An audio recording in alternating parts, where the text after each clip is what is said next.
Some games are about hardship and adversity. Like they want you to be so weak. There's a real satisfaction to overcoming some difficult obstacle or foe. Some games, though, they just want you to feel like an unstoppable badass. Hi folks, it's Falcon, and today on Game Ranks, 10 of the most badass video game abilities. Starting off at No. 10, Blackout. From the WatchDogs series, this is probably the most instantly recognizable ability in the entire WatchDogs series, because there's no other hack or ability that you get in the game that managed to totally encapsulate the feeling of being a badass hacker. Then Blackout, which pretty much does exactly what it sounds like. It shuts down everything electronic in a huge radius around you. It was mainly useful for escaping pursuit by police or dealing with armed guards if you're surrounded. But the effect of a rolling blackout around you is so cool that sometimes it's just kind of fun to use it to see what happens. I mean, it's pretty much an instant chaos button. The power has been in this franchise since the beginning, and it was even featured in the very first trailer. The original game. The developers clearly knew that this was a cool as hell power. Actually using it in the first game was kind of a pain, because you actually had to craft it using parts. It wasn't just something you could use. The sequel did make it easier, though, even if it was kind of a high-level power that you had to actually unlock. In Watch Dogs Legion, you actually don't get it, and it's sorely missed because of aiding pursuers in this game. Could be a huge pain. They did bring it back with the Bloodlines DLC, where you can play as Aiden from the first game. It's not as useful here as it used to be. Blackout is kind of the signature ability for Watch Dogs. And regardless about how you feel about the actual game, it is a pretty damn cool power. At No. 9 is Time Stop and Time Blast from Quantum Break. Remedy are kind of the masters of cool powers. And games, I mean. They basically invented bullet time in video games with Max Payne. Remember the cool slowdown time reload from Max Payne 2? That was pretty badass, and maybe even should have been on the list. But probably the game with the coolest powers, in our opinion at least, is the underrated Quantum Break. You know, the one with time powers. They came out with this game back in 2016, and the time powers were kind of old hat by then, but they really took it to the next level. Probably the coolest ability, the Time Stop and the Time Blast. With Time Stop, you can create a bubble where time is completely stopped. It's great for stopping enemies completely. But even cooler is the ability to stacked bullets. When you fire at enemies trapped in the Time Stop, the bullets freeze in place and are immediately released all at once when the power wears off, blasting the enemy with all the bullets you fired at them all at once. It is a cool as hell effect that can absolutely destroy enemies that are hit, and it's just really satisfying every time.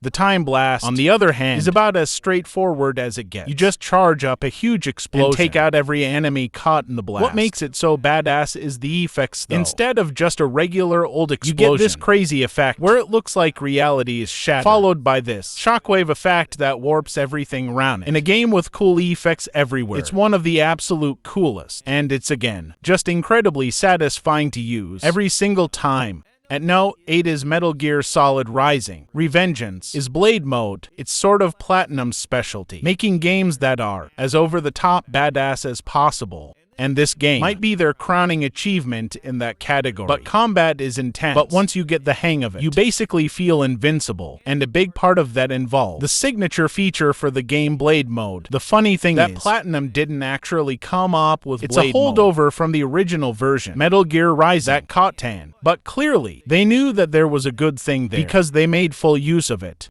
You know exactly what we're talking about. With the present button, you get direct control over the sword, and you can use it to slash enemies into as many pieces as you can possibly want. It only works when they're vulnerable, so it's kind of an elaborate finishing move. But it is so satisfying to get to the end of a tough fight and just slash away at an enemy that was giving you trouble. Mechanically, the main reason to use it is to steal enemy electrolytes, which give you a health and energy boost, but it's almost its own reward, just because of how satisfying it is to use. So the game giving you a big incentive to use it all the time is kind of only icing on the cake. Some of the best moments. The entire game incorporate Blade Mode, and it's never not fun to use. Sometimes when the game requires more precise cutting, it's a little bothersome.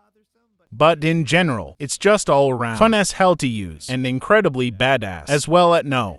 7 is Shapeshifting from Prototype. Most of the games listed so far want you to really feel like a hero, but this game is all about making the ultimate monster. There's a lot of badass powers in Prototype, a game where you can basically play as the Thing if you combine it with Dante from Devil May Cry, but probably the overall least, in our opinion, badass ability is The shape-shifting. Yeah, it's fun as hell to elbow drop a tank from 1,000 feet. Not gonna lie. But the parts of the game where you really feel like a monster. The sections that require you to be a little stealthy. The ability to absorb enemies and take their form is cool enough. But the fact you can do stuff like accuse other soldiers of being infected, or even call their strikes just badass in an evil way. For a game that manages to make you feel unstoppable in both stealth and combat, the game manages to make it so you can actually die really quickly if you're not careful, and that is fairly impressive. And no, 6 is Domino from Dishonored 2. The Dishonored series is all about being a badass supernatural assassin, and there's some pretty awesome powers you can use in these games. Most of Corvo's abilities from the first game, while awesome, don't completely break out of the BioShock model of abilities. They're really good, and they can be badasses how we use properly. But for us, the most badass ability the series is in Dishonored 2. It's called Domino. It's about simple as it compared to some of the outrageous stuff we've highlighted so far. But it's really fun, and it's really satisfying to use. How it works is you can connect up to 4 enemies together, and whatever you do to one of them does to all of them. So knock one out, they'll all collapse at the same time. Pulling off a really good domino isn't easy, like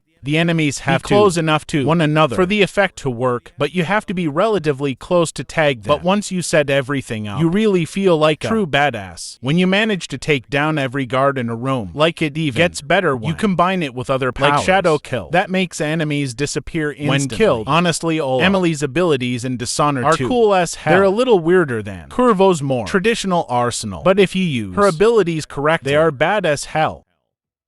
And no, 5 the Orbital drop from infamous Second Son, another game with some pretty weird powers, where the older infamous games had more standard elemental powers like electricity, and Second Son gets a little stranger, introducing stuff like smoke, neon video, and concrete. And while that's really cool and interesting in its own right, we're gonna stick the basics here and say the Orbital drop power is pretty damn cool. In Second Son, you get these abilities called karma bombs, which you have to have charged up, filling your karma meter with either good or evil karma. You get good karma by helping civilians and subduing rather than killing enemies, and you get bad karma for going killing sprees either way. Orbital drop is basically the karma bomb for the smoke ability, and even though it's probably the most badass, I mean, look at it. You transform into fly up into the air while Dawson gave you a little more space before crashing down on the ground below. It was really one of the first next-gen moments for the PS4 when they debuted this power in the trailer, and it's still pretty damn impressive even today. It even looks like something that would be in a cutscene or something in earlier generations, but it's all in real time. In this game, even control Dawson as torpedo towards the ground, just to make it extra clear that this is in-game.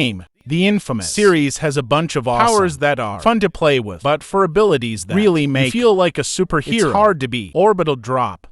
And no, for his smoking from vanquishing the Saboteur, there's nothing cooler than smoking, at least. In video games, all the cool dudes gaming smoke. Solid Snake, Kazuma Kiryu Nukem, Arthur Morgan. The list goes on. I am not saying that smoking in real life is cool. You would not catch me dead with a cigarette. My mouth just doesn't happen. But some games take things to the next level. They don't just their characters smoke part of the story. They actually have a smoking button in the Saboteur. One can light up whenever you want by pressing L3 while standing still. It's not exactly the most badass thing in the world, but it's always when cool. Games include a little extra bit of detail. What we did want to talk about really is Vanquish. Platinum game, stab at a gear style third-person shooter, and it's pretty damn good. One at that. Whole game over the top, ridiculous, but as a way to make the main hero look even more badass, you can light a cigarette while taking cover. This isn't a game like Saboteur, where there's a lot of downtime. It's pretty much all combat all the time, so the only time guy gets the chance to light up is when bullets are whizzing over his head. It actually have a mechanical purpose too. You can distract enemy robots with a discarded cigarette. Honestly, it's not that useful as distraction though, but it's fun as a little ability. And it's neat that it's even possible. And even Sam in moderation. Do you actually use the smoking ability 3 times per stage? So after that, you have to stop smoking. Not good for you in games where it has no consequence at all, where you can do things that you would never do in real life with no consequence at all. Yeah, it can be pretty badass looking.